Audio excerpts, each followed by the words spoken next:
Bonjour, bienvenue à vous toutes et tous.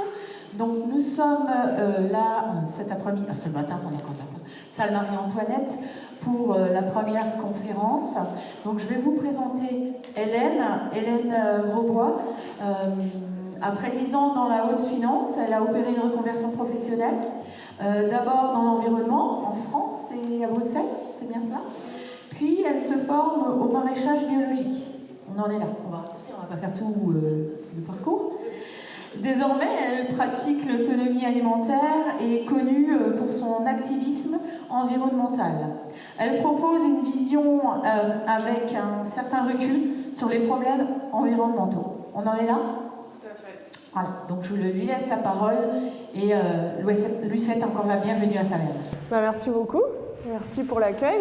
Écoutez, merci d'être venu, je suis ravie de vous rencontrer aujourd'hui. Donc cette présentation, c'est le fruit de plusieurs années, pas mal d'années de réflexion au sujet de la crise écologique. Et parce que j'avais le sentiment qu'on nous parlait de certaines choses et ça me semblait complètement en décalage en fait avec ce que j'observais et la profondeur des problèmes et de cette crise, ce qui m'a amené à faire des recherches, à réfléchir, à me documenter. Et j'ai construit une sorte d'expertise sur le sujet. Et on va commencer par faire une rétrospective parce qu'effectivement on manque de recul. On est complètement coincé dans les 150 dernières années. Et quand on nous parle des périodes anciennes, ça dépasse rarement les Romains. D'accord ? Sauf que le monde n'a pas commencé ni il y a 150 ans, ni à l'époque des Romains. L'univers s'est formé il y a 13 milliards d'années. Et la Terre, il y a 4,56 milliards d'années. D'accord ?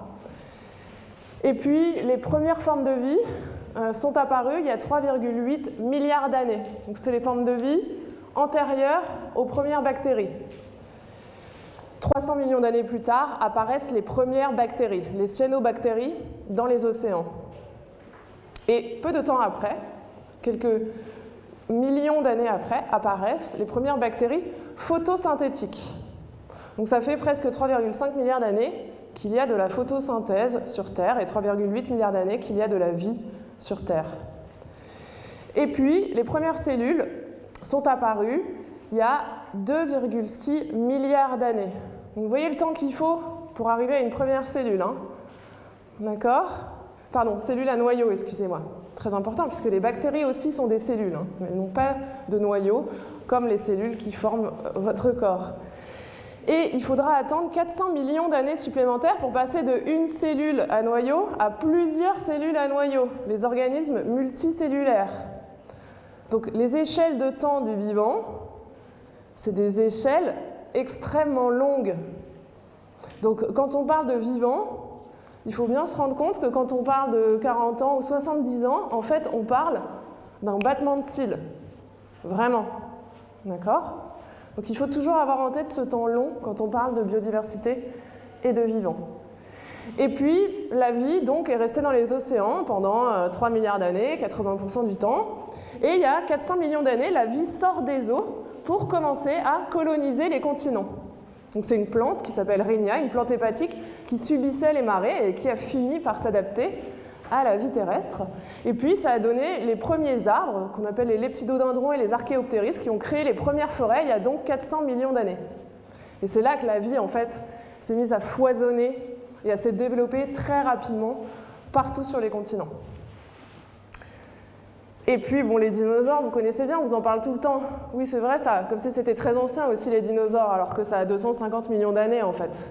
Donc c'est plutôt très récent dans l'histoire de la vie sur Terre. Et les humains, eux, ils sont apparus il y a 2,5 millions d'années. Donc ça fait quand même un bail aussi. Voilà. Donc vous comprenez mieux pourquoi je vous disais que les Romains, en fait, c'est l'histoire récente. Donc pendant tout ce temps, la température sur Terre a varié. Donc la Terre, à la base, c'était une boule de feu brûlante. Le Big Bang, l'univers est extrêmement chaud, la planète, c'est une boule de feu. Et il y a une activité volcanique très intense pendant 3 milliards d'années. Et puis, On a reconstitué de façon très précise, comme vous le voyez là, les températures sur les 500 derniers millions d'années, parce que c'est facile de carotter le sol et d'en déduire les températures en fonction du niveau de dioxyde de carbone. Et donc pendant les 500 derniers millions d'années, ce que vous voyez là, c'est qu'il faisait principalement très très chaud sur Terre. Aujourd'hui, on est à 15 degrés en moyenne, comme vous pouvez le voir au bout. D'accord ? Ça, c'est la température planétaire moyenne. Et en fait, la plupart du temps, il faisait beaucoup, beaucoup plus chaud que ça.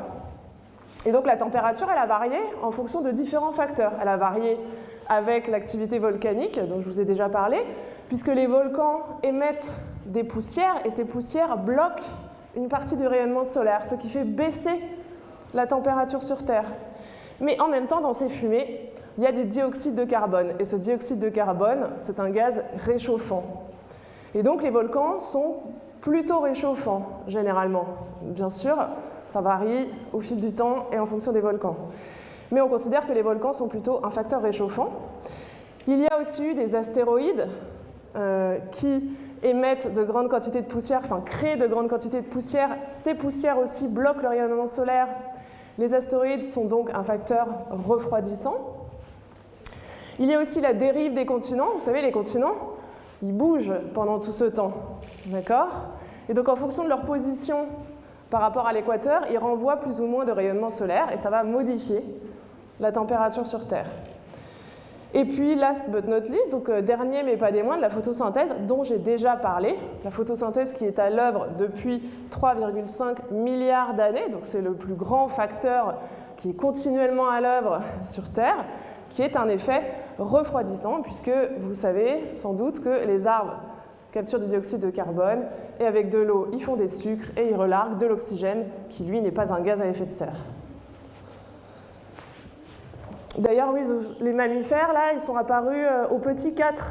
Donc notre lignée, elle est apparue sur une température moyenne, autour de 28 degrés. Donc ça fait 13 degrés de plus de moyenne qu'aujourd'hui. Donc à l'échelle de la Terre et du vivant, on est dans une période froide en fait. Voilà. Je ne suis pas du tout climato-sceptique, mais c'est important de savoir ça. Alors comment... puisque ces températures ont varié, ça a donné ce qu'on a appelé des grandes extinctions de masse. Donc on considère qu'il y a eu 5 grandes extinctions de masse sur les 500 derniers millions d'années. Parce qu'en fait, il y en a eu avant, mais avant, il y avait très peu de vie, il y avait un petit peu de vie seulement dans les océans. Comment font les biologistes, les paléontologues, etc., pour regarder ces extinctions de masse? En fait, ils regardent sur des périodes de 1 million d'années le taux d'apparition et le taux de disparition. Quand ce taux de disparition est supérieur à 50%, donc ce taux de disparition des espèces et même des lignées vivantes, alors on considère que c'est une grande extinction. Et donc la température a varié, ce qui a donné 5 grandes extinctions. Donc la première extinction, en fait, c'est la photosynthèse, qui a refroidi énormément le climat, ce qui a provoqué l'extinction des trilobites. C'est un trilobite qui est dessiné là en haut, d'accord, qui vivait dans les océans. Et puis ensuite, il y a eu différents événements, que ce soit des volcans ou bien des astéroïdes. Et en fait, là, on a un problème, vous en avez peut-être déjà entendu parler, mais on est rentré depuis 40 ans dans une dynamique de grande extinction de masse. Et on sait aujourd'hui qu'on est rentré dans la 6e grande extinction de masse. Et cette extinction-là, en fait, elle n'est pas créée par des astéroïdes, ni par des volcans. Elle est créée par nous. Et donc, la situation est vraiment extrêmement préoccupante. D'ailleurs, oui, voilà, l'extinction actuelle, les taux d'extinction des espèces actuelles sont 1000 à 10 000 fois supérieurs au taux d'extinction précédent. Ça veut dire que ce qu'on est en train de faire, en fonction des espèces, c'est 1000 à 10 000 fois supérieur que ce qu'ont fait les astéroïdes.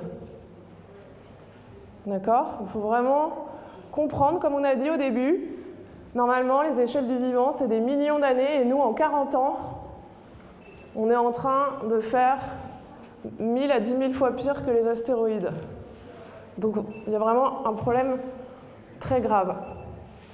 Alors, on va voir comment le vivant est rangé. Comment on l'a rangé, comment est-ce qu'on l'a organisé. On considère, donc ça, là, cette image, c'est l'arbre du vivant. On considère qu'il y a 3 grandes branches dans le vivant. il y a la branche violette, les archées, qui sont des bactéries. Et en fait, elles ne sont pas plus anciennes, elles sont mal nommées. D'accord ? Ça, c'est l'histoire de la biologie. Et puis, il y a aussi les bactéries, en bleu. Et archées et bactéries, à elles deux, forment ce qu'on appelle les prokaryotes, c'est-à-dire les animaux à cellules sans noyau. Pardon, ce n'est pas des animaux.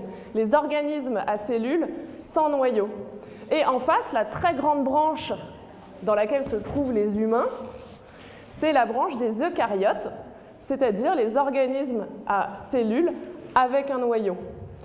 85% du vivant, aujourd'hui, se trouve dans les eucaryotes. Et ne nous cherchez pas sur le dessin, on est totalement insignifiant, donc on n'est même pas représenté. Le vivant, il est donc arborescent. Ce n'est pas une pyramide où il y aurait l'humain en haut de cette pyramide. Pas du tout. Le vivant, c'est un équilibre dynamique avec un cycle perpétuel d'apparition et de disparition des espèces. Là, on n'est pas dans la Bible, il ne s'agit pas de conserver un jardin d'Éden qui serait figé. Le vivant, c'est exactement l'inverse de ça. Ce n'est pas du tout une photo figée, c'est quelque chose de dynamique. Et ce qu'il faut, si on veut le préserver, c'est maintenir cet équilibre dynamique, c'est-à-dire ce cycle d'apparition et de disparition des espèces. Là, le problème, c'est que les disparitions écrasent totalement tout le reste. Mais depuis que l'homme est apparu, et pendant que je suis en train de parler, de nouvelles espèces apparaissent. D'accord ? C'est un cycle perpétuel. L'humain ne se situe pas en haut d'une pyramide ou ne serait pas l'aboutissement de l'évolution comme on l'a longtemps cru et comme l'Église l'a longtemps véhiculé. Alors maintenant, quels sont ces êtres vivants qui composent la biodiversité ? Alors ici, c'est exprimé en biomasse, c'est-à-dire qu'on regarde en poids. D'accord ? Parce qu'une bactérie, elle est tellement petite et légère que sinon on aurait très loin les bactéries devant tout le monde si on comptait en individus, ce qui présenterait des visions complètement difformes et presque fausses en fait, de la réalité. Donc la biodiversité, c'est 82% de végétaux. D'accord ? Très important. Ensuite, c'est 14% de bactéries et d'archées. 2,20% de champignons. Les champignons, pour une majorité d'entre eux, vivent en symbiose avec les végétaux. D'accord ? Ils fonctionnent ensemble. Et d'ailleurs, avant l'apparition des champignons, les végétaux ne se dégradaient pas. Et ces végétaux qui se sont fossilisés, ça a donné quelque chose que vous connaissez très bien, ça a donné les énergies fossiles. D'accord ? Ça a donné principalement du charbon, le bois fossilisé. Okay, puis après, les champignons sont arrivés, ils ont pu dégrader cette matière organique, ce qui a créé de l'humus. Ensuite, il y a des protistes. Donc, les protistes, c'est des petits organismes qui sont principalement dans le plancton. Voilà, vous pourrez aller regarder à quoi ça ressemble sur Internet. Les animaux, 0,36%. Vous vous rendez compte un peu la vision complètement difforme qu'on a de la biodiversité ? Donc les animaux, c'est seulement 0,36% de la biodiversité. Ils n'en sont pas néanmoins peu importants, ils sont très importants. Mais voilà, c'est important d'avoir en tête que c'est une toute petite partie. Et donc les humains, c'est 0,01% de la biomasse terrestre. Donc c'est quand même amusant, ou pas, façon de parler, de se dire que 0,01% est en train d'exterminer tout le reste. Donc là, encore une fois, il y a vraiment un problème. Ensuite, il y a la biomasse végétale. Donc, dans ces 82% de biomasse végétale, il y a principalement des angiospermes. Donc, c'est des plantes à graines enveloppées.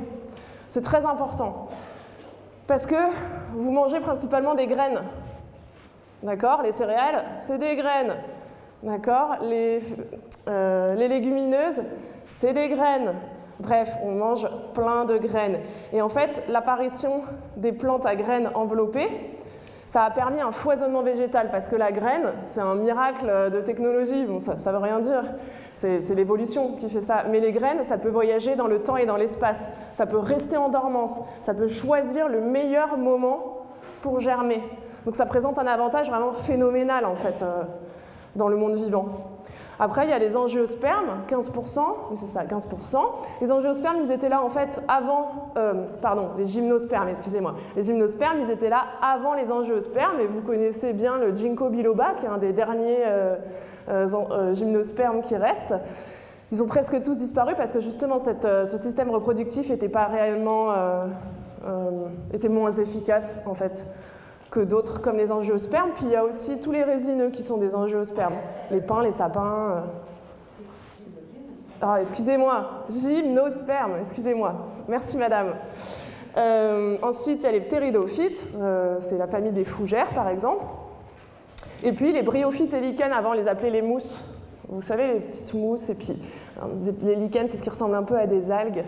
Souvent, c'est sur les branches des vieux arbres. Et les oiseaux viennent chercher des petits vers et des petits insectes l'hiver en dessous. Et puis, il y a les algues. Dans la biomasse animale, qu'est-ce qu'on retrouve en numéro 1 et de très loin?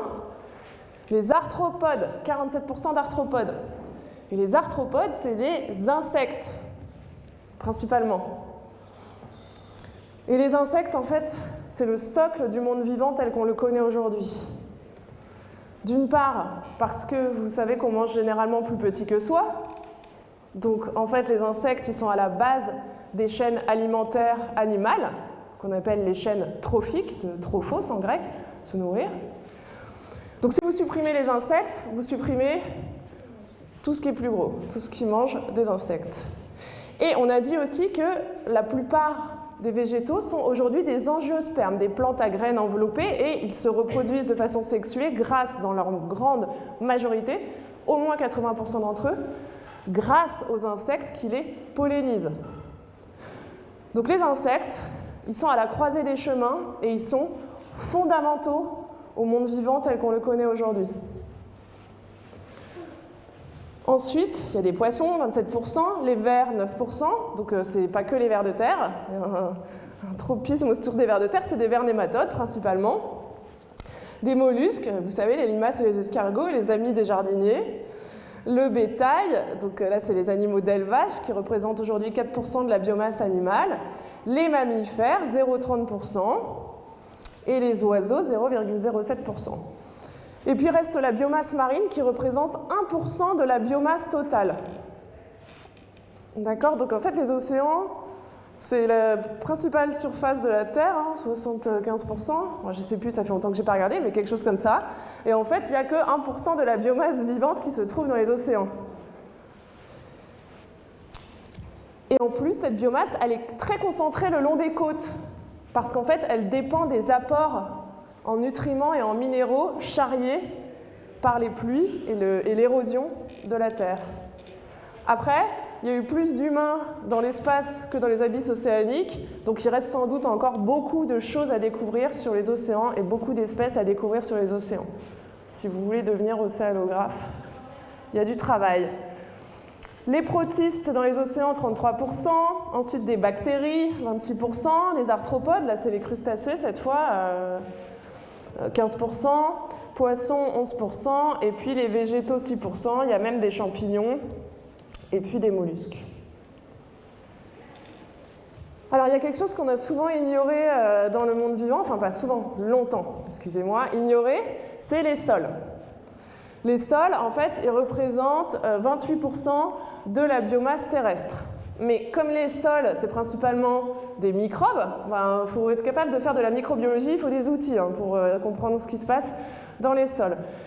Donc ils ont longtemps été délaissés, puis vous savez, les sols, le sol c'est sale, le sol c'est les enfers, le sol c'est là où on met les morts, bref, le sol, on s'y intéressait pas trop, quoi. Mais en fait, grâce à tous les outils modernes, comme notamment le séquençage de l'ADN, et d'ailleurs merci au Covid parce que les coûts de séquençage se sont littéralement effondrés, en France, on a la plus grande banque de sol au monde, avec 17 000 échantillons de sol à l'INRA à Dijon. Donc ils ont séquencé 17 000 échantillons de sol, et c'est comme ça qu'ils ont découvert qu'il y a 1 milliard de bactéries dans 1 gramme de sol, avec 1 million d'espèces de bactéries différentes. 1 gramme, vous voyez, 1 gramme, c'est vraiment tout petit. Et 1 million de champignons, et là il y a marqué 1000 espèces, mais là ils en sont plus à 10 000 espèces, en fait, l'équipe de Lionel Rangeard, l'équipe de l'INRA, qui fait cette banque de sol qu'on appelle aujourd'hui le GIS-sol. Les sols, voilà, c'est l'interface entre le monde minéral et le monde biologique. Et puis, tout le vivant repose sur les sols en fait. 99% du vivant et même les 1%, comme je vous disais, des océans, en fait, ils dépendent aussi beaucoup de ces sols. Donc nos sols, on les a pas mal maltraités depuis quelques décennies et il serait bon d'arrêter parce que c'est notre socle. Et d'ailleurs, vous voyez sur cette planche d'Hérol, les plus anciens dans la salle s'en rappellent sans doute, dans les écoles, il y avait ces planches. Et il est quand même écrit en haut en jaune que le sol, c'est la patrie. Améliorer l'un, c'est servir l'autre. Donc, il faudrait qu'on reprenne conscience de ça parce que c'est assez vrai et assez important. Oui, donc Hubert Reeves disait que dans 1 mètre carré de sol, il y a plus de micro-organismes que d'étoiles dans le ciel. C'est perturbant, hein. En fait, nous, on est vraiment entre un monde extrêmement petit et un monde extrêmement grand, quoi. On est coincé entre ces deux mondes, en fait. Et puis, il faut 10 000 ans pour constituer 30 cm de sol. Donc, voilà, quand vous avez un engin entre les mains, pensez-y. Hein, il faut 5 minutes pour tout détruire et il faut des millénaires pour construire ça. Maintenant, on ne va pas en faire beaucoup, une mini-minute chimie, mais de quoi est fait le vivant? Qu'est-ce qui compose votre corps et le vivant? Eh bien, c'est les chons. Peut-être que vous vous en souvenez à l'école, alors pour vous, ça viendra, mais c'est carbone, hydrogène, oxygène, azote. Ça, c'est les 4 briques élémentaires du vivant. Toutes les biomolécules sur Terre contiennent du carbone et de l'hydrogène. D'accord ? Le corps humain, qui donc est apparu sur une atmosphère où il y avait énormément d'oxygène, hein, puisque avant qu'il y ait la photosynthèse, il y avait comme dans l'univers 0, je ne sais plus combien % d'oxygène, et c'est grâce à la photosynthèse qu'il y a 20% d'oxygène dans l'atmosphère, et donc les humains qui sont apparus dans un monde où il y a beaucoup d'oxygène sont principalement constitués d'oxygène et d'eau, qui contient de l'oxygène, 21% de carbone, un peu d'hydrogène, un peu d'azote, quelques minéraux. Et le bois, lui, il est principalement, à l'inverse, constitué de carbone. On parle souvent des cycles biogéochimiques et des limites planétaires. Mais en fait, il y a des centaines de cycles. Des centaines. Il y a autant de cycles, pratiquement, qu'il y a d'éléments dans le tableau de Mendeleïev. Et il n'y a pas un cycle du carbone. Il y a plein de cycles du carbone. Il y a des cycles du carbone de 15 jours, si vous faites pousser un radis de 15 jours, un radis de 2 semaines. Et puis il y a des cycles du carbone de centaines de millions d'années pour le carbone qui est emprisonné dans la roche-mère, en fait. Et donc c'est le vivant qui fait bouger tous ces cycles. Et donc en fait, la biodiversité et le climat sont intrinsèquement liés. On ne peut pas les séparer. Les séparer est une bêtise profonde. Et c'est aussi pour ça d'ailleurs là que on fait des choses qui sont totalement contradictoires les unes avec les autres. Alors, qu'est-ce qui a tout changé? Donc là, c'est fini, la partie brève histoire de la Terre et du vivant. On bascule sur les grands changements. Donc, qu'est-ce qui a tout changé dans la trajectoire de l'humanité? On pourrait dire que c'est le feu, il y a 400 000 ans. Mais ce qui a tout changé, vraiment, en fait, c'est l'agriculture. Donc, on considère que l'agriculture a commencé il y a 12 000 ans, et même si plus le temps passe, plus en fait on recule cette date, comme c'est très souvent le cas. Mais c'est ça qui a changé la trajectoire de l'humanité et la trajectoire de notre planète. C'est la grande modification de l'environnement.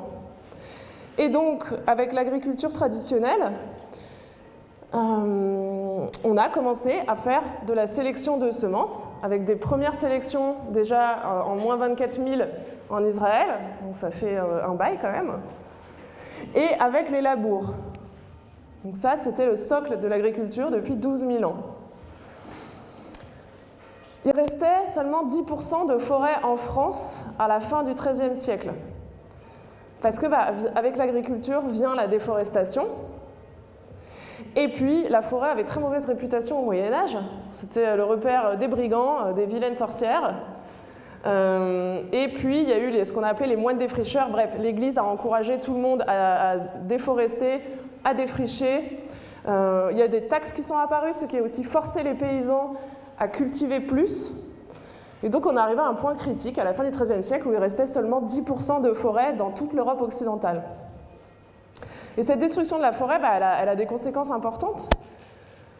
D'abord, c'est une modification du puits de carbone. Donc en fait, on vient diminuer la quantité de carbone stockées dans ces végétaux, puisque les végétaux, ils sont faits principalement de carbone, comme on vient de le voir. Et puis, c'est une modification importante du cycle de l'eau, parce que les arbres, ils stockent de l'eau, ils pompent de l'eau, et ils l'évapotranspirent. Donc, ils recrachent de la vapeur d'eau dans l'atmosphère. Cette vapeur d'eau, elle permet aussi de faire les pluies. Et surtout, plus important encore, on s'est rendu compte il y a une quinzaine d'années, je crois, qu'ils ne relarguent pas que de la vapeur d'eau, ils relarguent aussi une bactérie qui s'appelle Pseudomonas stringae, qui modifie la température à laquelle l'eau gèle. Lorsque ces bactéries sont ensemencées dans l'atmosphère et dans les nuages, l'eau gèle au-dessus des 0 degrés. Et la pluie, en fait, c'est des cristaux de glace dans le nuage. Et donc, ça favorise fortement les pluies. Et enfin, dernière conséquence, de l'érosion. Peut-être que vous connaissez cette expression qui dit que sous les arbres, il pleut 2 fois. Mais les arbres amortissent la pluie et continuent de goutter longtemps après la fin de la pluie, ce qui permet une bonne diffusion de l'eau. Puis avec leurs racines, ils retiennent et structurent les sols. Et donc supprimer les arbres, ça accentue l'érosion et puis ça réduit la quantité de matière organique future. La matière organique, c'est la matière biologique morte ou vivante, par exemple les feuilles mortes, qui apportent de la nourriture aux organismes du sol. Et donc, pour pallier à cette érosion, on a fait des terrasses. Par exemple, en Camargue, il y a des terrasses dans les rizières, partout en Asie. On a construit des murs dans les régions viticoles. On a trouvé, en fait, plein de solutions pour les sols en pente forte, pour les retenir. Et puis, il y a 70 ans, là, c'est le drame. On a décidé de faire de l'agriculture intensive et donc on a appliqué des techniques militaires à la nature. Donc d'abord, il y a des entreprises privées, Bayer, BASF, Limagrain, Syngenta, qui se sont appropriés les semences et le vivant, qui ont décodé de l'ADN, pouf, ils l'ont breveté, ils ont dit que c'était à eux. C'est un peu comme si on brevetait l'eau. Et qu'on disait, ça va moi maintenant, plus personne n'a le droit d'utiliser l'eau sans me payer. Ils ont aussi, dans le même temps, du coup, développé de la monoculture, c'est-à-dire l'idée de mettre une seule culture sur des très grandes surfaces, d'accord, avec ces semences qu'ils ont brevetées, et puis ils en ont fait des clones, qu'on appelle des semences hybrides F1, qui sont des plantes, en fait, dégénérées, enfin, c'est complètement dégénéré. Et comme ces systèmes sont en fait complètement déstabilisants pour les écosystèmes, on a besoin de pesticides. Et donc on a fait ça sur la plupart de notre territoire, puisque aujourd'hui, la nature en France, c'est principalement l'agriculture. 54% de notre territoire, c'est l'agriculture. Et donc si vous voulez être un petit peu crédible sur l'environnement, il va falloir vous intéresser sérieusement à ce sujet, parce qu'en fait c'est le gros aujourd'hui de notre pays. La nature, c'est l'agriculture. Alors il reste heureusement un peu de forêts, mais qui sont pour beaucoup des plantations. On appelle ça des forêts, mais c'est des plantations d'arbres, c'est pas vraiment la même chose, qui sont généralement aussi monoessences, donc en fait qui sont malades.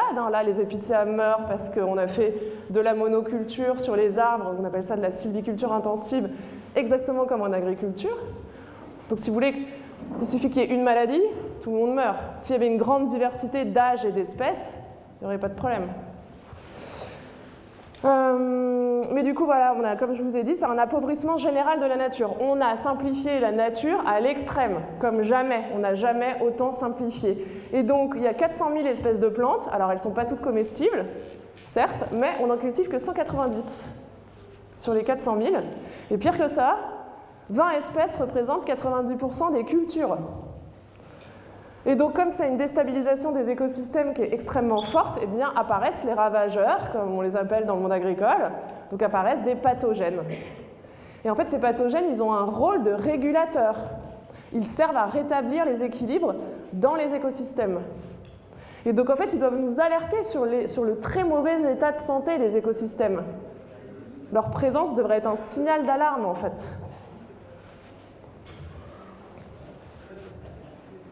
Donc oui, aujourd'hui, en France, quelques éléments sur les pesticides.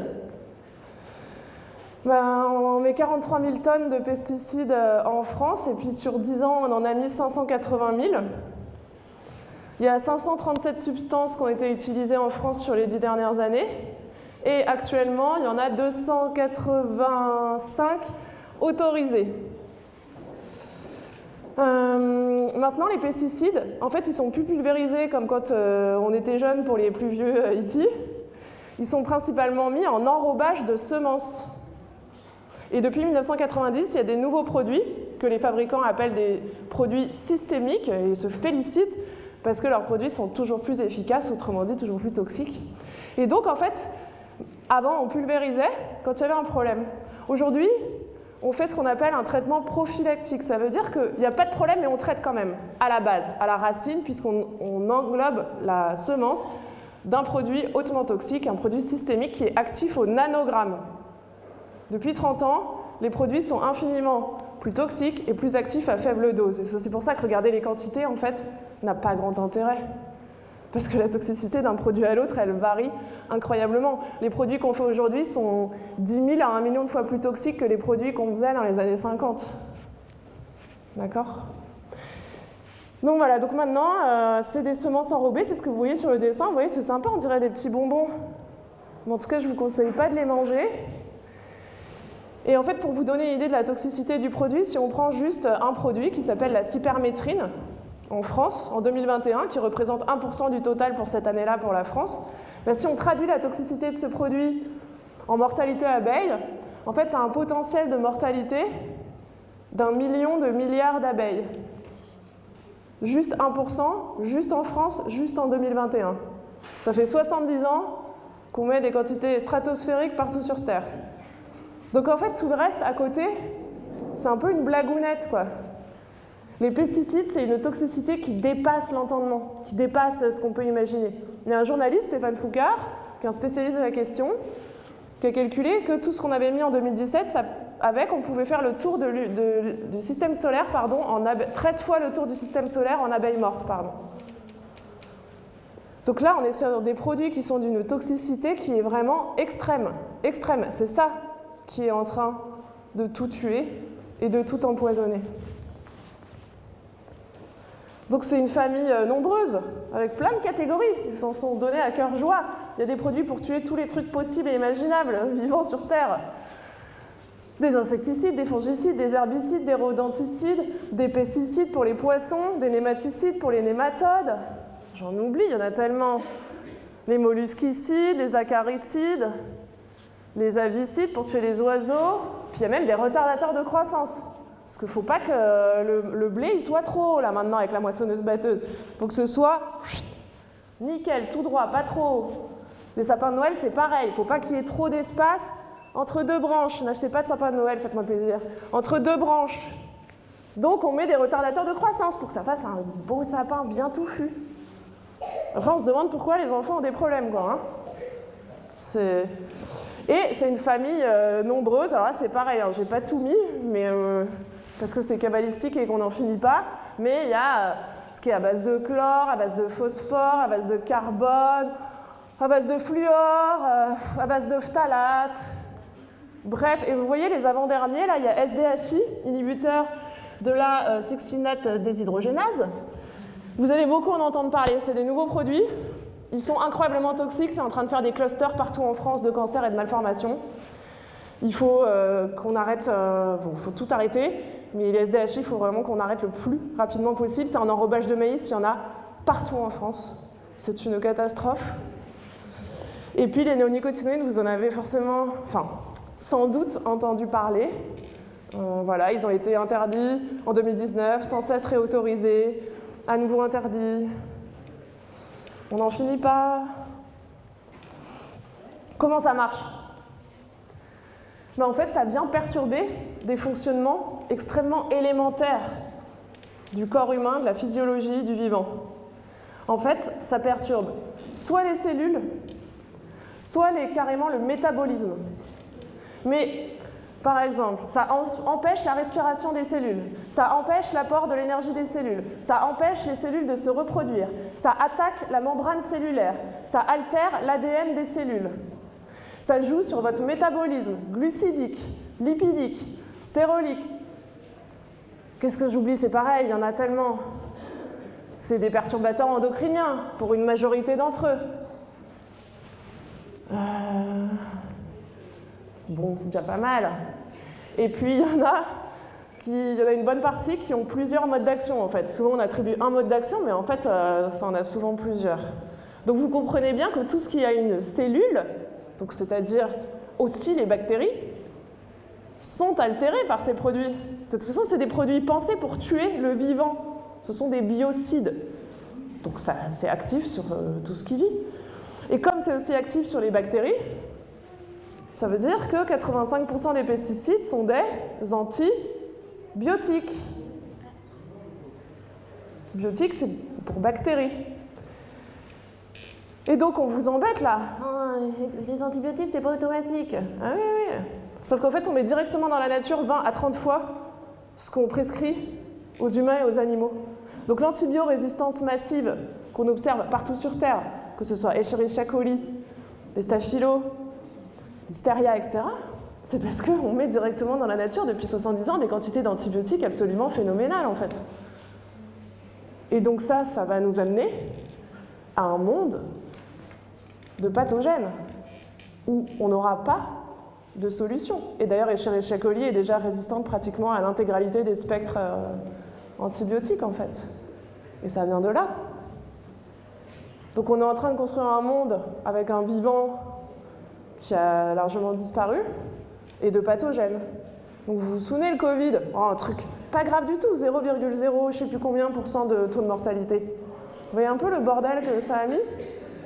Donc si on prend H1N1, la première grippe aviaire, un truc qui était vraiment sérieux là pour le coup, 50% de mortalité. Là, on rigole plus. Et on peut dire merci aux Hongkongais qui ont ségrégué ça en 15 jours.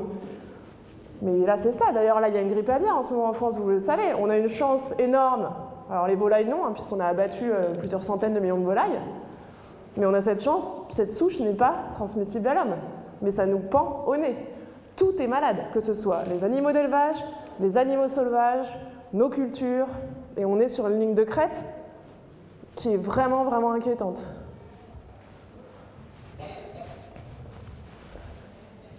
Ah oui, et donc ça génère de la résistance, j'ai quand même oublié ça, c'est hyper important. Parce que ça tue tout ce qui est sensible, et puis ce qui n'est pas sensible, lui, résiste. Et du coup, il a tout l'espace pour se développer. Si je prends l'exemple du moustique tigre, on vous parle du réchauffement, mais le moustique tigre, il est résistant aux pérytrinoïdes, un des insecticides les plus utilisés dans le monde. Les oiseaux, ces prédateurs, ont disparu. Oui, ils mangent des insectes, pas de bol. Du coup, il n'y a plus de prédateurs, il n'y a plus de grenouilles, il n'y a plus d'oiseaux. Lui, il est résistant, il a toute la place. On le voit partout, et puis c'est pas partout sur Terre, c'est tout à fait normal en fait. Donc en plus, ça crée des phénomènes de résistance, et donc c'est de moins en moins efficace. Les herbes sauvages, qu'on appelait avant les mauvaises herbes, mais comme elles n'ont rien de mauvais, on essaye de plus les appeler comme ça, les herbes sauvages deviennent résistantes au glyphosate. Donc en fait, en plus, les produits sont de moins en moins efficaces, donc on en met toujours plus. Donc en fait, on arrive vraiment au bout d'un cycle. Et dans tous les cas, il va y avoir des problèmes très importants, et il y a déjà des problèmes en fait. Mais si on n'est pas dans le monde agricole, on est rarement au courant. Un problème aussi, après tous ces modes d'action là qui font vraiment peur, en tout cas j'espère que vous avez eu peur parce que moi ça me fait peur. Il y a un autre problème, c'est que il y a l'exposition aiguë, donc c'est avec ça là, que j'ai fait mon petit calcul du million de milliards d'abeilles, mais il y a aussi l'exposition chronique. L'exposition chronique, c'est une toute petite dose, tous les jours, pendant 50 ans, de toutes sortes de produits. Et en fait, ça s'avère souvent plus toxique à faible dose qu'à haute dose, les pesticides, parce que votre système immunitaire n'est pas en mesure de repérer des doses nanoscopiques. Et c'est comme ça, en fait, que ça se bioaccumule dans tous vos corps gras. La cellulite, le sein, c'est pour ça, hein. Le foie, les reins, etc. Tous ces produits se bioaccumulent, ils ne disparaissent pas par l'Esprit Saint. D'accord ? Ça s'accumule au fil des décennies. Et donc ça, c'est une étude qui a été faite par les fabricants eux-mêmes, vous pouvez le voir en dessous, hein. Bayer, Syngenta, Dow, FCM, BASF, toute l'équipée est là. Et donc ils ont calculé la toxicité chronique des pesticides, et en fait, cette étude, en gros, ce qu'elle explique, c'est que s'ils devaient calculer la toxicité chronique, 82% des produits ne seraient pas mis sur le marché. C'est les fabricants eux-mêmes qui disent ça. Mais du coup, comme ça risquait de supprimer quelques emplois, Bruxelles s'est dit il vaut mieux rien faire. Donc ils n'ont rien fait. Alors, là j'ai mis les apprentis sorciers parce que je vais vous parler rapidement des aspects réglementaires, parce qu'en fait ils sont lunaires. Moi quand j'ai découvert ça, moi je travaillais dans une grande entreprise, côté systémique, on ne mentait pas, mais quand j'ai découvert ce qui se passait du côté des pesticides et de l'agrochimie, je me suis rendu compte qu'il y avait de graves problèmes qui sont vraiment inédits, je ne connais aucun autre secteur où ça fonctionne comme ça, mais déjà, on teste que la substance active. Et vous voyez le produit, là au milieu, la partie saumon, on voit qu'il y a du prothioconazole et qu'il y en a 9,36%. Et la deuxième substance active, parce qu'il n'y en a pas qu'une, donc d'où plusieurs modes d'action, le métalaxyl, c'est 1,87%. Ce qui veut dire que, en gros, 90% du produit, ce n'est pas les substances actives, c'est autre chose. Donc déjà, on teste que la substance active, et c'est les fabricants qui font les tests. Aucune agence sanitaire dans le monde ne fait de tests. L'ANSES ne fait aucun test. L'agence sanitaire européenne, l'EFSA, ne fait aucun test. Il n'y a que les fabricants qui font des tests sur la substance active et des tests qui durent de un jour à une semaine.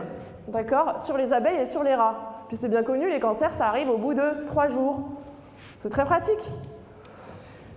Du coup, 90% du produit au bas mot n'est jamais testé. Il y a des gens quand même qui ont cherché à savoir ce qu'il y avait, et ce qu'ils ont trouvé, c'est qu'il y avait principalement des résidus de pétrole brûlé et des métaux lourds, du mercure, de l'arsenic, du plomb, des trucs sympas. Et voilà, les effets cocktails, impossibles à évaluer. Vous savez, votre médecin, il vous met rarement plus de 3 médicaments parce qu'au-delà de ça, on ne sait plus trop ce qui se passe. Voilà, c'est pareil. Mais en fait, c'est impossible à évaluer. Personne ne l'évalue. Dans les faits, cette loi, elle a été votée quand je travaillais à Bruxelles, l'évaluation de l'effet cocktail. Mais elle n'a jamais été enforced. Vous savez, c'est le décret d'application. Ça passe jamais. C'est très pratique, ça. On vote plein de lois, puis après, il n'y a jamais les décrets d'application. On est tranquille. Quand un pesticide touche le sol, il se transforme. C'est de la chimie, comme quand vous avalez quelque chose. Et donc, ça donne lieu à ce qu'on appelle des métabolites. C'est des produits de dégradation des pesticides. Et donc, en fait, c'est très difficile de savoir ce qu'on cherche, puisque déjà, 90% de la formulation, on ne sait pas ce que c'est. Et puis alors, en plus, en fonction des sols, la température, l'humidité et toutes sortes de paramètres complexes, ça donne des métabolites. Et donc, ça donne, je crois, en moyenne, une dizaine de métabolites, une substance active. Donc, ça commence à faire, là, les problèmes.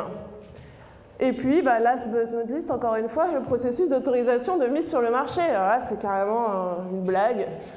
Parce qu'en fait, c'est l'EFSA, donc l'Agence sanitaire européenne, qui ne fait pas de tests, qui fait une revue des fameux tests des fabricants. D'accord ? Et ensuite, c'est décidé au sein de comités qu'on appelle les SCOPAF. Donc tout ça, c'est au sein de la Commission européenne. Et les SCOPAF, on ne sait pas qui il y a dedans. C'est tenu secret. Donc quand vous avez entendu, oui, la France n'a pas voté contre ni pour la réautorisation du glyphosate, je suis sûre ici que vous avez tous imaginé que c'était les parlementaires français qui avaient voté pour ou contre. Mais alors, pas du tout. Il n'y a aucun processus démocratique, non pas démographique, sur les autorisations de mise sur le marché. Tout se fait au sein de la commission, de comités dont on ne connaît même pas les noms des gens qui y siègent, et c'est eux qui votent. Mais jamais le peuple n'est consulté sur ces sujets-là. Je pense que le peuple voterait plutôt non, donc il ne faudrait pas non plus qu'il se mêle trop de ces choses et de ces problèmes. Donc voilà, c'est quand même assez unique. On met sur le marché des produits faits pour tuer le vivant qu'on teste à peine, voire pas honnêtement. Les agences sanitaires ne font pas leur travail. On cherche, donc les agences de l'eau, bien que l'État ait fait fermer la plupart des laboratoires de l'eau, parce que quand on ne cherche pas, on ne trouve pas, c'est très pratique, mais cherche 157 molécules, alors qu'il y en a eu 537 sur les 10 dernières années qui donnent lieu à des dizaines de métabolites, sans parler des coformulants et du reste du produit. Donc on est très loin du compte. Et on cherche au microgramme. Or, on a dit que c'était actif au nanogramme. Donc on cherche 1000 fois trop gros. Ça aussi, c'est très pratique. Alors, quelles conséquences? Attendez, est-ce que j'ai oublié quelque chose? Voilà, tout est contaminé. Oui, c'est très important parce que on a un peu notre instinct de survie là, et on se dit, on va aller là, il n'y en a pas. Non, malheureusement, ça fait 70 ans qu'on en met partout, ça a contaminé l'eau depuis le départ. Donc en fait, il y en a partout sur Terre. On en retrouve dans les abysses océaniques, on en retrouve au pôle, il y en a dans l'air que l'on respire. Donc c'est partout, partout, partout. Il n'y a pas un endroit sur Terre qui serait épargné par ces biocides. Ok ? Et ça s'accumule, je répète, mais parce qu'on a souvent cette impression que ça pourrait disparaître, mais en fait non. Donc les conséquences sur le vivant, elles sont dramatiques.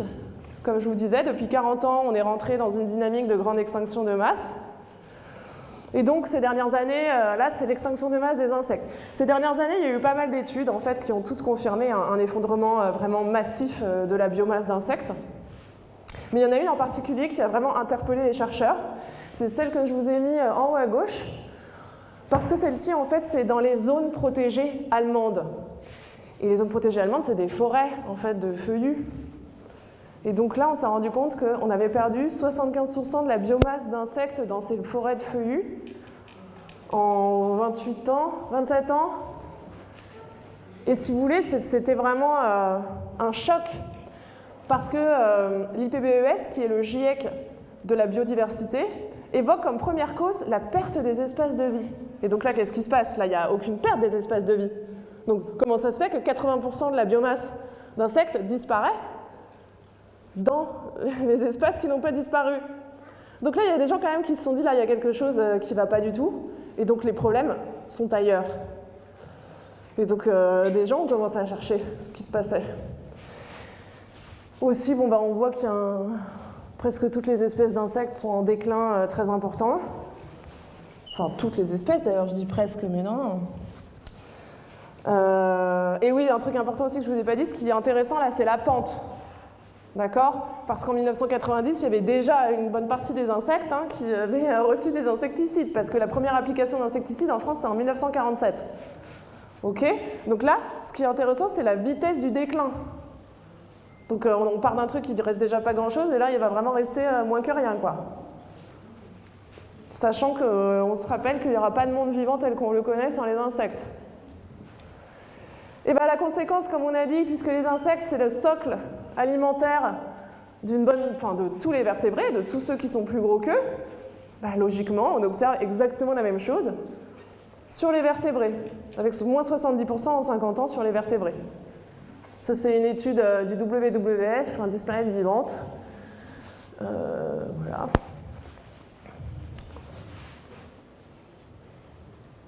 Alors, il y a d'autres conséquences. Il y a aussi des conséquences sur la santé. On a multiplié par 2 le taux, j'insiste, pas le nombre de cas, le taux de cancer. D'accord? Donc, c'est le pourcentage de gens qui ont le cancer. Ça a été multiplié par 2 en 30 ans. Je ne vais pas tous vous les faire, mais voilà, vous pouvez voir, le cerveau, on a pratiquement fait x2. Le sein, qui était en fait le premier cancer qui est apparu, parce que, donc, comme je vous disais, ça se stocke dans les tissus graisseux, ces pesticides. Et donc les femmes ont été particulièrement touchées avant les hommes, pour cette raison. Ouais, voilà, les foies, lymphome, pancréas. Il y a le cancer du poumon, qui est toujours numéro 1. Ensuite, en numéro 2, c'est le cancer du sein. En numéro 3, le cancer de la prostate. C'est la première cause de mortalité prématurée chez les hommes, la deuxième chez les femmes. Donc là, je ne sais pas si vous avez entendu ces derniers temps, mais ça y est, les médecins commencent vraiment à le dire. On vit carrément une épidémie de cancer. Les chiffres sont affolants, parce que là, c'est une moyenne sur 30 ans, mais en fait, c'est sur les dernières années qu'il y a une accélération qui est extrêmement forte. Puis surtout aussi, c'est de plus en plus jeune. De plus en plus jeune. Vous avez entendu, là, la princesse Kate, 40 ans. Et moi, je commence à en avoir autour de moi, j'ai 40 ans aussi. C'est complètement dingue. Je veux dire, on me disait, c'est le vieillissement de la population. Donc à 40 ans, maintenant, on va avoir le cancer. C'est quoi la génération suivante, alors? C'est quand même vraiment, vraiment inquiétant. Voilà, taux d'incidence x2 entre 1990 et 2023, alors que déjà entre 1978 et 2000, on avait déjà fait plus 63%, parce qu'on n'avait jamais assez de recul, quoi. Hein. On repart toujours de zéro tous les 30 ans, c'est vachement pratique ça, pour analyser vraiment l'évolution, c'est pas terrible. Voilà, les cancers de moins de 50 ans ont augmenté de 79% sur la période, et il y a environ 450 000 nouveaux cas de cancer par an. Alors que les causes historiques du cancer ont baissé. On a divisé par 2,5 la consommation d'alcool dans notre pays depuis 1960. Et à peu près pareil, la consommation de cigarettes. Donc qu'est-ce qui se passe? Qu'est-ce qui se passe? Et puis, il y a aussi le fait que les enfants... Pardon. Ah oui, non, c'est comme ça. Oh là là là, j'ai fait n'importe quoi. Excusez-moi. Il y a aussi plein d'autres pathologies, il n'y a pas que les cancers. Bon, là, c'est vraiment la déprime. Cherchez, si vous êtes atteint de quelque chose dans ce tableau, on ne va pas tous les faire. Par contre, je vais insister sur 2 éléments vraiment très importants. D'accord, mais en gros, toutes les pathologies nouvelles dont on n'entendait pas parler avant, en fait, ont un lien avec cette pollution chimique. Il n'y a pas de mystère, c'est ça qui a changé massivement depuis 40 ans. Donc ça explique quand même beaucoup des problèmes. Mais je vais attirer votre attention sur le cerveau, là, tout en haut. Parce que ça, on n'en parle pas assez. Mais c'est des perturbateurs endocriniens. Et donc forcément, ça modifie l'intégralité de notre métabolisme, y compris notre cerveau. Et donc, Alzheimer et Parkinson sont complètement liés aux produits. Et ça, la recherche académique, pour le coup, ça fait déjà bien plus de 20 ans qu'ils le disent. Mais aussi, tous les 10. Dyslexie, dyspraxie, dyscalculie, les bébés et les animaux comptent. C'est quelque chose d'inné chez nous. Il n'est pas normal de ne plus avoir aucune intuition et d'être perdu à ce point sur les calculs. Il y a un problème physiologique grave. Il y a aussi tous les HA et TDHA. Et il y a une baisse du QI depuis 1990 en Occident. Et ça, c'est pareil, c'était complètement prédit par les gens qui connaissent le sujet des perturbateurs endocriniens. Il n'y a pas de surprise. Mais par contre, on n'en parle jamais. Et on dit c'est les écrans. Alors, je ne dis pas que les écrans, c'est génial, et ne passez pas vos journées sur les écrans, on est d'accord. Par contre, il y a d'autres problèmes encore bien plus graves, et qui sont connus depuis longtemps en réalité, dont on ne parle jamais. Et on verra après pourquoi on n'en parle jamais. Mais voilà, il y a aussi l'anxiété et l'agressivité. Et enfin, autre chose sur laquelle je voudrais attirer votre attention, c'est ça là, système reproductif. Spermatozoïdes divisé par 2 en 40 ans. Et c'est pareil, ce n'est pas une baisse linéaire, c'est en train de s'accélérer de façon très importante. Donc si on continue comme ça, dans 30 ans, on est complètement stérile. Hein. Et c'est aussi pour ça que les animaux disparaissent. Non seulement ils sont empoisonnés, mais eux aussi ils deviennent stériles. Ok ? Chez les femmes, c'est pas génial non plus. Hein. Fausse couche, endométriose, adénomiose, syndrome polykystique qui donne, vous savez, une pilosité excessive, de l'acné, du surpoids. C'est pour ça qu'il y a beaucoup de jeunes qui ont ces problèmes qu'on ne voyait pas avant. Ensuite, il y a des conséquences très importantes sur les enfants, parce que ces produits sont dits être tératogènes. Bon, on a vu ensemble que ça modifie le fonctionnement des cellules à plein de niveaux. Un enfant, il est en train de se construire, un fœtus. Donc forcément, hein, si on perturbe le fonctionnement cellulaire et le métabolisme, ça génère énormément de problèmes. Là, je vous ai mis les trucs les plus courants. Il n'y a pas que ça. Et d'ailleurs, ces listes, elles sont sans fin. C'est tous les jours qu'il y a des nouvelles pathologies qui rentrent dans les listes. Et d'ailleurs, j'ai oublié de le citer, mais vous l'avez vu, c'est écrit en dessous. Hein. C'est des rapports de l'INSERM qui expliquent tout ça. Donc l'INSERM, là, on est dans le mainstream. Hein. C'est plus caché. Ça commence à être vraiment dit par nos institutions. Mais c'est pareil. Comme l'agroalimentaire, c'est le premier annonceur des médias. Dans les médias, on n'en parle pas trop, quoi. Il ne faudrait pas affoler tout le monde non plus. Il y a aussi des conséquences autres que la santé. Alors, bien sûr, les agriculteurs sont directement touchés par les pesticides. Hein. Ils ont tous des cancers, notamment de la vessie, du pancréas, lymphome non-Hodgkinien, qu'on appelle même carrément le cancer de l'agriculteur maintenant. Enfin, les médecins appellent ça comme ça. Mais aussi, on oublie trop les fabricants, hein, parce qu'il y a des gens qui travaillent dans les usines pour fabriquer les pesticides. D'accord ? Ces gens-là, je peux vous dire qu'ils ne sont pas en bonne santé sur le site Cveso2. ils vivent l'enfer. Et c'est pareil, on n'en parle jamais. Puis il y a tous les gens qui habitent autour de ces sites-là. On a souvent peur du nucléaire, mais je vous avoue qu'essayer de ne pas habiter près d'une usine de pesticides, ça peut être pas mal. Mais il y a d'autres conséquences que la santé. Il y a aussi le fait que les rendements stagnent. Depuis 2020, là, en haut à gauche, c'est les rendements agricoles. Alors, c'est en anglais, et comme je suis une vilaine flemmarde, je n'ai pas traduit, mais il y a la betterave sucrière, le blé, le maïs, les pommes de terre, le tournesol. Et donc, en fait, depuis 20 ans, les rendements stagnent. Et les rendements, ils stagnent tout simplement parce que, en fait, les sols, ils sont complètement dysfonctionnels, hein, ils sont largement empoisonnés, et malgré le fait que ces fameux fabricants, ils sortent des semences hybrides F1 toujours plus, avec des rendements théoriques bien meilleurs à chaque fois, ça stagne quand même, quoi. Donc, il faut vraiment qu'on arrête le plus rapidement possible. Et donc, la conséquence, pour les agriculteurs, c'est qu'ils ont toujours plus de coûts, parce qu'il faut acheter toujours plus d'engrais, de produits, de semences boostées, je sais pas quoi. Et donc, cette agriculture, c'est l'agriculture la plus chère de l'histoire de l'humanité, et je prends aucun risque en disant ça, parce qu'on a l'impression que grâce à l'agriculture conventionnelle, il y a plus de faim dans le monde, ce qui est complètement faux. Déjà, on produit beaucoup trop, puisqu'on produit de quoi alimenter 11 milliards de personnes, mais bon, bref. Et surtout, ce qu'on oublie, on a l'impression que c'est pas cher au supermarché, mais on oublie que c'est massivement financé par nos impôts. Le premier budget européen, c'est la PAC, c'est payé avec vos impôts. Donc on a l'impression que c'est pas cher, parce qu'on l'a déjà largement payé, que ce soit dans les impôts ou dans les cotisations. Donc en fait, cette agriculture, elle est incroyablement coûteuse pour nous, pour l'environnement, notre santé, notre bien-être, les agriculteurs, pour tout le monde. C'est une catastrophe. Et c'est comme ça qu'on crée de la pauvreté. Vous avez des individus qui avaient leur agriculture vivrière partout dans le monde, notamment dans les pays du Sud, où ils s'en sont donnés à cœur joie, là, les Bayer, BASF, etc. Vous supprimez l'agriculture vivrière de quelqu'un, c'est comme ça que vous créez un pauvre, en fait. C'est très simple. C'est très simple. Vous appropriez ses semences, et à partir de là, il doit acheter de la nourriture ou bien acheter des semences, et il devient pauvre. Et on a fait ça partout, c'est valable aussi en France. L'agriculture vivrière en France, elle a pratiquement totalement disparu. En plus, cette agriculture, elle est dépendante des énergies fossiles.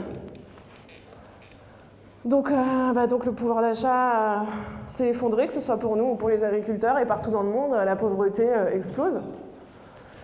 Donc il faut vraiment qu'on arrête le plus rapidement possible. Bon, ça, on est, je pense, assez d'accord si vous êtes là à la conférence, mais voilà. Moi, ce que je voudrais vous dire, en tout cas, c'est que l'agriculture, c'est le cœur de beaucoup de nos problèmes contemporains. Beaucoup trop ignoré, parce qu'on ne fait pas les liens entre la pauvreté, la santé, l'environnement et l'agriculture. Et donc en fait c'est quand même chouette, parce que ça veut dire que si on arrête de mettre des pesticides et qu'on arrête cette agriculture intensive, on va résoudre plein de problèmes en même temps. Plein de problèmes en même temps. Le problème environnemental, le problème de pauvreté, le problème de santé. Donc en fait il n'y a pas tant de problèmes que ça. Parce que souvent, sur la crise écologique, on nous abrutit de problèmes. On crée une charge mentale, ça s'appelle. C'est fait exprès par les lobbies. D'accord ? Mais en réalité, si on arrête les pesticides, on va résoudre un grand nombre de problèmes contemporains. En France et même dans le monde. Petite conclusion, parce que je ne veux pas oublier. Bon, et c'est aussi un problème de finances publiques, parce que là, j'ai parlé des vrais problèmes, des choses vraiment importantes. Il y a aussi un problème de finances publiques, parce que c'est comme d'hab, vous savez, les bénéfices sont privatisés, on mutualise les pertes, c'est formidable. Et il y a un problème de conflit d'intérêts, parce que les gens, là, BASF, Bayer et toute l'équipée, là, ils nous empoisonnent d'un côté, et de l'autre, ils nous vendent des médicaments pour soigner les maladies qu'ils causent. C'est quand même incroyablement anormal. Ok ? Qu'est-ce que j'ai pu oublier ? Voilà, et c'est surtout un problème éthique et philosophique, et ça, il faut qu'on en parle. C'est comme l'énergie, tout le monde est là, scrogneux, comment fabriquer l'énergie. La question, c'est pas comment on la fabrique, la question, c'est qu'est-ce qu'on en fait, et le fait qu'elle sert à tout détruire aujourd'hui. D'accord ? C'est vraiment ça, le cœur du sujet. Parce qu'on pourra tout décarboner, mais si on fabrique des pesticides décarbonés, ça ne change rien au problème, quoi. Rien.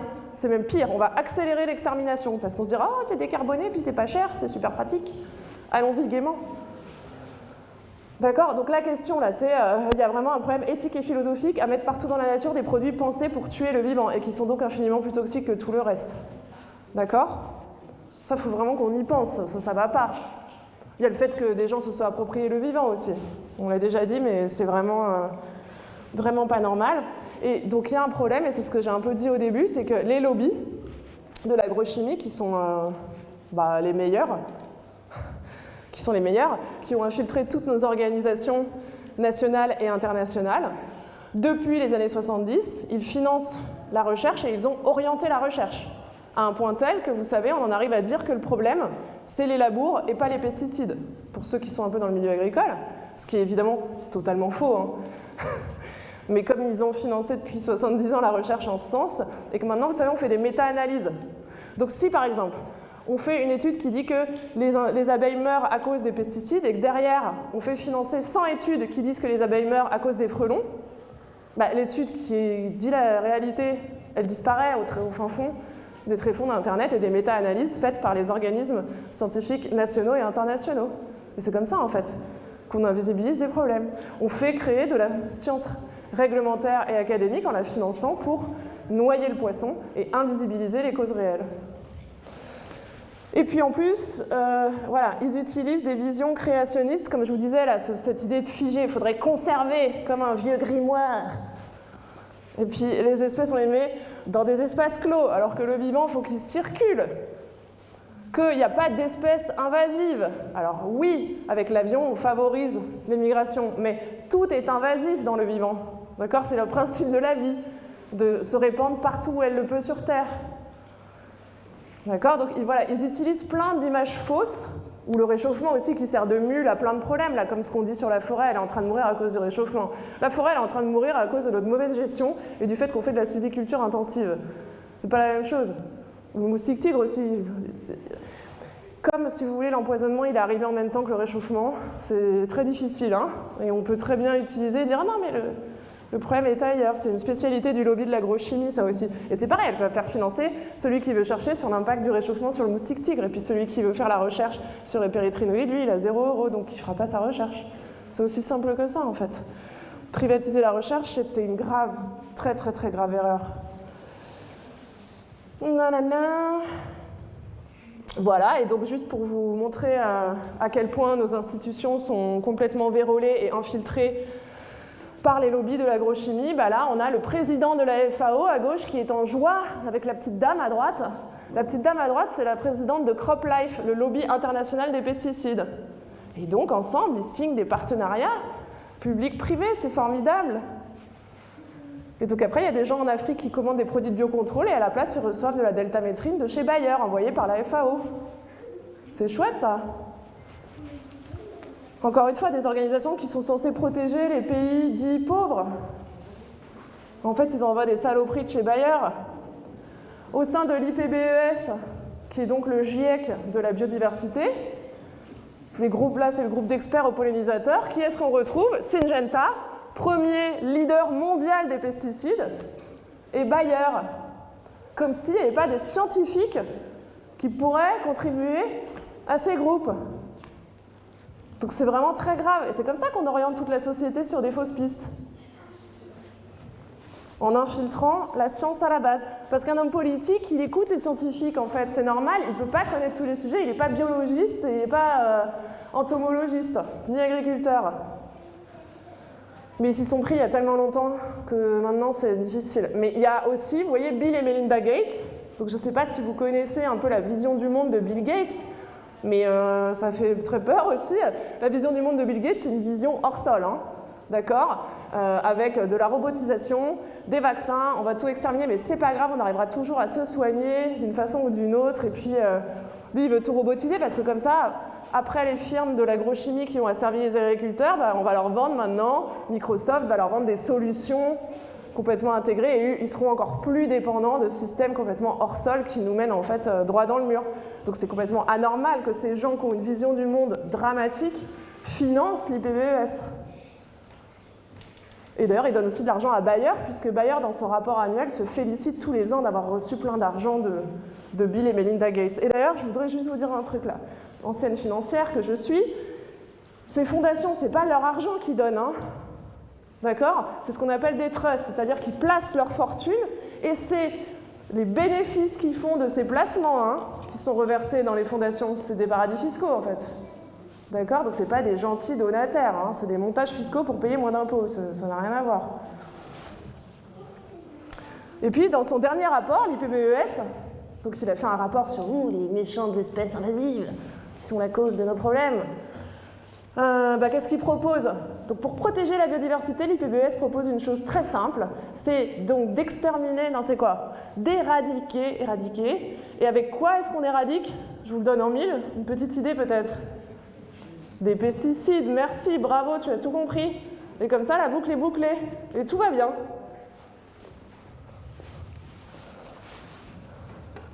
Là, vous ne voyez pas, mais si je peux zoomer, ça marche ou pas? Oui, ça marche. Donc ça, c'est le Centre européen de recherche, très sérieux, sur les sols. Donc c'est au sein de la Commission européenne, cet organe. Qui compose ce centre de recherche? Eh bien, dans ce centre de recherche, c'est les adresses email qu'il faut regarder, c'est marrant, il y a Bayer, Corteva, Syngenta, FCM, puis si on descend, il y a encore tout le monde, de nouveau, Syngenta, BASF, Bayer, toute l'équipe sauvage est là. Et puis à la fin, il y a même Exponent, là, David Weber. Exponent, c'est le plus grand cabinet indépendant, enfin privé de lobbying au monde. Donc quand les lobbyistes de l'agrochimie échouent, là, tac, ils font monter Exponent. Eux, ils arrivent à faire passer les lois ou bien à les annuler quand ça ne les arrange pas. Donc voilà, c'est ça notre principal problème en fait aujourd'hui. Vous comprenez pourquoi en fait on ne fait rien sur tous ces sujets. Et ensuite, en conclusion, on va parler un peu des solutions parce que bon, c'est très intense, hein, pour moi aussi, c'est difficile de vous annoncer tout ça. J'ai un peu l'impression d'arriver avec ma faux là et d'apporter la mort, mais c'est quand même chouette de se dire que beaucoup de problèmes sont liés à une seule et même cause. Et qu'en fait, si on arrête, la solution finalement, là, elle est quand même assez facile parce que l'agriculture biologique, ça fait 12 000 ans qu'on en fait. On sait très bien faire sans. Quand vous voyez le ministre de l'Agriculture qui répète les mots de la FNSEA et qui dit « Oh, faut pas laisser d'agriculteurs sans solution », je pense qu'il plaisante. Hein. Ça fait 12 000 ans qu'on connaît les solutions. D'accord? Il n'y a aucun agriculteur qui est sans solution. Toutes les filières agricoles existent en bio, aujourd'hui, en France. Il n'y a aucun problème. Et on est en surproduction mondiale massive de nourriture. Puisqu'on jette 40%, on produit de quoi alimenter 11 milliards d'habitants sur Terre. On n'est pas 11 milliards. Et en bio-intensif, qui sont des techniques agricoles de dentelle, comme on disait avant, en fait, on peut produire jusqu'à 5 fois plus qu'en conventionnel. Donc tous les gens qui vous disent qu'on ne peut pas se nourrir sans les pesticides, c'est un gros mensonge. C'est un gros mensonge, c'est vraiment totalement faux. Donc ils font se planer le spectre de la famine avec cette question, là, comment nourrir 10 milliards d'humains en 2050, pour justement dire ah bah on est dans la merde, il faut utiliser des pesticides du coup. Déjà, vu l'effondrement de la fertilité, vu le fait qu'on va avoir des pathogènes dans tous les sens, qu'on est malade, les 10 milliards, j'attends de voir. Et deuxièmement, on est déjà en surproduction mondiale, on dépasse les 10 milliards sans problème. Donc attention à tout ce lobbying intense, avec des fausses questions et des fausses réponses. Donc les solutions, parce que tout le monde me demande tout le temps, si vous devez faire une chose, question qu'on me pose vraiment très souvent, eh bien, essayez de manger bio. Je sais que ça paraît peut-être pas grand-chose, mais en fait, vous ne vous rendez pas compte de la puissance que vous avez quand vous achetez bio. Vous changez le monde en achetant bio. Et il n'y a pas de faux bio. Hein. Pareil, ça c'est l'agrochimie qui véhicule toutes ces bêtises. Mais le cahier des charges de l'agriculture biologique, il est européen. D'ailleurs, même Ségolène Royal a dit une grosse bêtise il n'y a pas longtemps à ce sujet. Il est européen et même les produits importés suivent un cahier des charges qui est extrêmement lourd. D'accord ? Je sais que ça a un coût, mais là d'ailleurs on a vu, alors le bio a été supprimé un peu partout, mais en fait avec l'inflation sur les énergies fossiles, l'agriculture conventionnelle, vous avez vu les prix là dans les supermarchés, ça a littéralement explosé. Et finalement ça a rattrapé complètement la bio, puisque les agriculteurs bio, eux, ils ne dépendent pas de ces cours des marchés mondiaux et de ces énergies fossiles. Et du coup, maintenant ça ne coûte pas plus cher de manger bio. Et pour supprimer le problème du coût, vous pouvez cuisiner et acheter en circuit court. D'accord ? Si possible, hein, bien sûr. Je sais que c'est pas facile. Moi, je suis dans une région où il n'y a pratiquement pas de production agricole en bio, hein. Donc j'ai bien conscience que c'est pas simple. Mais voilà, en tout cas, acheter bio, c'est un acte politique, écologique, de santé publique, qui est vraiment très important en réalité. Voilà, bannir l'utilisation de produits chimiques. Ouais, les pipettes là sur vos animaux d'élevage. Hein. Ah non, hein, c'est du fipronil, c'est giga toxique. Ne mettez pas ça, c'est actif pendant des décennies chez vous là. Hein. Pareil, pas d'insecticides et tout. Hein. Surtout si vous avez des enfants à la maison, quoi. Jamais ces produits-là. Si vous le pouvez et que vous avez un petit carré de jardin, lancez-vous, essayez de faire un petit potager bio. Franchement, c'est passionnant l'agriculture. Ce n'est pas le bagne qu'on nous a raconté pour nous vendre le progrès. D'accord ? Moi, j'en fais. Moi, la première qui était une financière, qui adore les chiffres, Excel, tout ce que vous voulez, je disais, oh, l'agriculture. Mais en fait, ça a été une surprise merveilleuse. La biologie, la biodiversité et l'agriculture, c'est passionnant. Le monde vivant est variable, ça n'est jamais pareil. Il y a toujours quelque chose à apprendre. Je mourrai encore en apprenant des choses. C'est formidable. Et ça rend fier et ça donne du sens à ce qu'on fait. C'est une source de satisfaction qui est vraiment immense. Et ça inspire les autres aussi, ça sert d'exemple. Enfin, les enfants adorent faire du potager. Ça a vraiment plein de vertus. Et voilà, je vous jure, c'est pas le bagne qu'on vous raconte. Voilà, réensauvager, planter des arbres. Alors oui, je sais, arrêtez d'aller aux toilettes dans l'eau, mais je vous avoue que quand je vois à Barcelone tout le monde qui panique et que tout le monde continue de déféquer dans l'eau et on fait venir par bateau de l'eau, enfin, ça va plus là. Là, il va falloir quand même réfléchir 3 minutes à ce qu'on fait. Ce qu'on considère aujourd'hui comme un déchet n'est pas un déchet, c'est une richesse absolument phénoménale, c'est de l'engrais, d'accord, qu'il faut absolument utiliser si on veut supprimer les engrais azotés de synthèse qui sont fabriqués avec du gaz principalement. Il y a une solution absolument formidable et merveilleuse qui existe depuis qu'il y a des animaux. Donc récupérons-les, valorisons cette richesse, fertilisons avec. Plutôt que de polluer notre eau qui est déjà pleine de produits chimiques. Voilà, expliquer autour de soi la 6e extinction de masse, manger moins de produits animaux intensifs et non bio, plus de protéines végétales, ok. Et en vert, c'est plus pour ceux qui cherchent un métier qui a du sens, parce que c'est pareil, on me demande tout le temps. Et donc je dirais que la priorité numéro 1, vraiment, et notre priorité à tous, ça doit être d'aider les agriculteurs à sortir de l'agrochimie. L'agrochimie, c'est une dépendance. Pour les agriculteurs, c'est une drogue. C'est une vraie drogue. Et la FNSEA, leur lobby, ne les aidera pas parce qu'ils gagnent beaucoup d'argent grâce à ce système. Et aujourd'hui, les agriculteurs, ils ont besoin d'aide. Alors, il y en a plein qui n'en demandent pas, mais c'est pas grave. Il faut quand même qu'on les aide à sortir de cette drogue qu'est l'agrochimie et qui les empoisonne et les rend pauvres. Enfin, de toute façon, on a déjà tout dit, mais voilà, ça me paraît vraiment être notre priorité à tous. Il va falloir recréer des semences, du coup, parce qu'on a laissé toutes les semences partir chez ces grandes firmes-là. Donc, on a ce problème-là aussi. Les PAT, Régie municipale agricole, un petit mot, l'adjointe au maire est partie. Oui, la vilaine, mais dans le sud, dans la commune de Mouans-Sartroux, dans les Alpes-Maritimes, ils ont créé ce qu'on appelle des régies municipales agricoles. En fait, il y a eu la vache folle.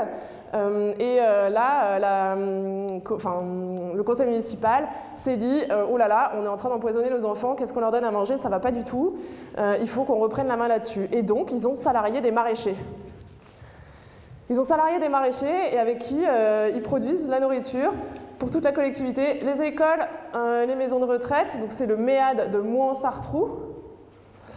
Et ça leur coûte moins cher, c'est quand même incroyable, c'est-à-dire que ça leur coûte moins cher. Les enfants bouffent une nourriture locale et bio, ils vont à la ferme, d'accord? Donc les enfants, ils sèment des petits trucs, ils voient comment ça pousse, ils mangent ensuite ce qu'ils ont planté. Je ne sais pas si vous savez, mais c'est quand même formidable et ça coûte moins cher à la commune, j'insiste, parce que il faut qu'on fasse cette transition. Et d'ailleurs, il y a une loi en France qui s'appelle Egalim 2, qui disait qu'au 1er janvier 2022, il devait y avoir 20% de bio dans les cantines. Évidemment, on n'y est pas, puisqu'il y a des syndicats lobby/FNSEA très puissants qui empêchent ça. Mais Les enfants réclamaient de la nourriture bio à l'école, les parents mettaient la pression à l'école, il faut qu'ils se rapprochent de maraîchers, il faut qu'1 an à l'avance, ils décident des menus ensemble pour que le maraîcher planifie cette production. Il y a plein de subventions pour faire cette transition.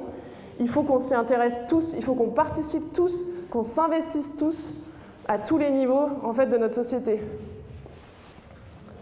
Voilà, bon, et après j'ai mis réformer la recherche, parce que les financements privés dans la recherche, il faut vraiment qu'on arrête le plus rapidement possible.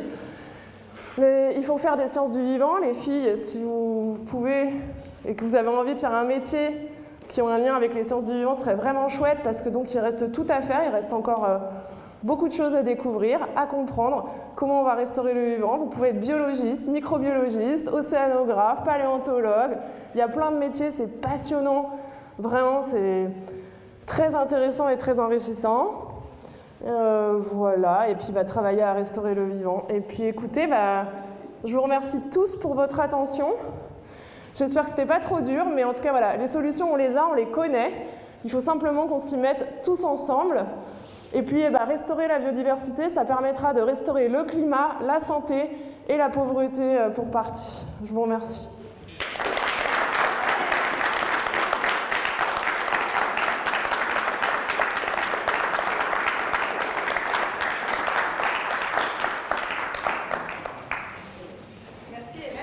De rien. Ce que je vous propose, c'est qu'il y a les food trucks qui sont en pleine action, etc. Mais Hélène est encore avec nous. Bon, j'ai pas besoin du micro. Ah oui, Hélène est encore avec nous jusqu'à 14h30, 15h. Par là. J'ai mon train à 15h19 à la gare. Voilà, donc un peu avant 15h pour y aller tranquillou. Exactement. Donc si vous voulez un peu discuter avec elle, c'est le moment. On va peut-être quand même lui donner à manger. Merci. Un plat bio, local.